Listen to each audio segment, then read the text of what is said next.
Hi hello welcome to my vlog. ಎಲ್ಲರೂ ಹೇಗಿದ್ರೆ ಎಲ್ಲ ಚೆನ್ನಾಗಿದೆ ಅಂದ್ಕೊಂಡು ಇವತ್ತು ಬೆಳಗ್ಗೆ ಫ್ರೆಶ್ ಆಗಿ ನಾಷ್ಟ ಗೀಷ್ಟ ಮಾಡಿಕೊಂಡು ನಮ್ಮ ಗಾಡಿ ಸ್ಟಾರ್ಟ್ ಮಾಡಿಕೊಂಡು ನಾವು ಹೊಂಟೀವ್ರಿ ನಮ್ಮ ಹಳೆ ಮನೆ ಕಡೆ ನಮ್ಮಪ್ಪಗೆ ಅಲ್ಲೇ ಬಿಟ್ಟು ನಾನು ಹೊಂಟೇನಿ ರೀ ಒಂದ್ಲಿ ಬಲ ಭೀಮನ ಕಡೆಗೆ.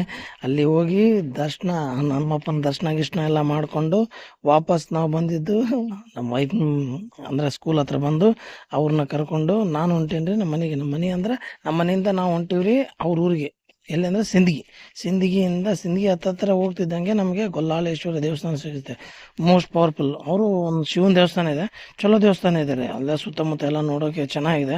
ಅಲ್ಲೇ ನಿಯರ್ ಹತ್ರನೇ ದಾಸೋಹ ವ್ಯವಸ್ಥೆ ಇರುತ್ತೆ. ಅಲ್ಲೇ ಮಠದಲ್ಲೇ ದಾಸೋಹ ಗೀಸೋಹ ಮಾಡಿಕೊಂಡು ನಾವು ಹೊಂಟಿವ್ರಿ. ನೆಕ್ಸ್ಟ್ ಯಂಕಂಚಿ ದೌಲ್ ಮಲಿಕ್ ದರ್ಗಾ ಅಂತ ನೀವು ಕೇಳಿರ್ಬೋದು. ಯಂಕಂಚಿ ಅಂತ ಫೇಮಸ್ ದರ್ಗಾ. ಈಗ ಒಂದು 5-6 ದಿನ ಆಯ್ತು ನೋಡ್ರಿ ಜಾತ್ರೆ ಆಗಿ.